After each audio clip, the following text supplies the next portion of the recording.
If you are new to our channel, please like, subscribe, leave a comment, hit that little bell notification thing. It really does help us out. Is there ever a good reason to censor people's opinions? Or does free speech trump everything? Or in this current climate, more importantly, if spreading information that's wrong can actually cause death, in times of war, you have propaganda, you have all this sort of thing, and we have to really fight against propaganda, and part of that is you ban it because it costs lives. In our current situation, is it the same? Is spreading these things that are just not true, is it valid to censor them because it costs lives? Hard one. It is a difficult question. I think they're struggling to come up with the answer to it, really.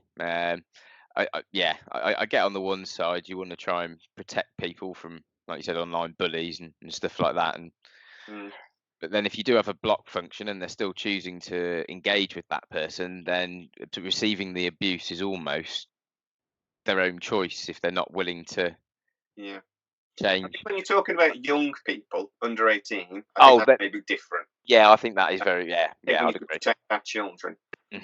If somebody came up and started yelling abuse at my child, I wouldn't go, well, that's free speech. I would. There's a video on at the moment about YouTube, and it generally made me really wound up because there's this woman and she's sat on a bench, and the police come over to her and say, look, you've been sat here 45 minutes now. Are you going home? And she just goes, no, I'm not going home. I'm going to watch the sunset. He goes, well, are you exercising? No, I'm mentally exercising. And then they give her the 30 quid ticket and say, look, we're going to fine you because you're supposed to go home. You're not supposed to be out here. You need to socially isolate. Go home. Then she refuses to give her details, so they arrest her. She released this video on YouTube, and it's gone everywhere. And I put some comments on, and one of them was, the police have got a truncheon. Sometimes it's okay to use it. Now, I'm thinking that as a joke. I'm not genuinely expecting them to go, oh, and drag her into the police.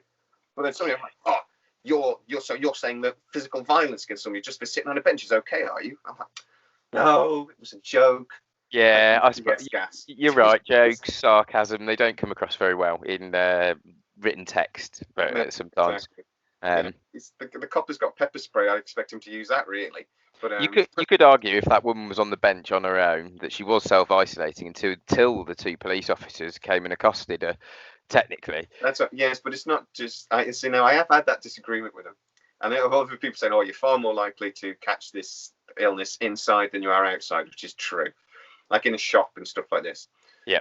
My point was, though, that she was out there to make a YouTube video. She was waiting for the police, and then she had this whole spiel ready, and she ends a little argument. Yeah, you're right. Actually, saying, because do you know what understand means? I goes, you haven't asked me if I understood my rights. And the officer says, well, do you as well?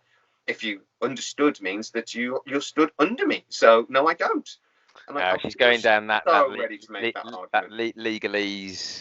Yeah, she was there to get the meaning of the legal meaning of certain words in a court of law. Yeah. So there's lots of things that we have to do at the moment. I have to go to Aldi and do a bit of shopping, and then you're at risk. The point is, we're supposed to be trying to eliminate all the things that we don't have to do, and she didn't have to be there. So the risk she presented to herself and others. Yeah. Well, she got a £600 or was it £500 fine probably now then, the second fine or whatever. I imagine. I don't know what it's going to be, but yeah, she refused to give the details is what they arrested her on. So refusing to identify herself basically. So, but I'm there going, good. The police have got better things to do than deal with this nonsense. It's like and for her little protest, that's really, I would say at the moment, not necessary. There are people actually dying. Protest your freedoms and stuff when people have actually stopped dying. Yeah. And if in this case she said actually that I don't care if I get corona, I'm like, that's fine, but if you do, you better not go to hospital. You better stay at home even if you die from it, if you're really going to protest it. But she's not going to do that, is she? She's going to get corona and go straight to a doctor. But more than likely, yes. It's a difficult one because I believe in freedom and I believe in people having freedom. But at the same time, I also believe people's right to not die. It's like, so you have to balance these things sometimes. So, right.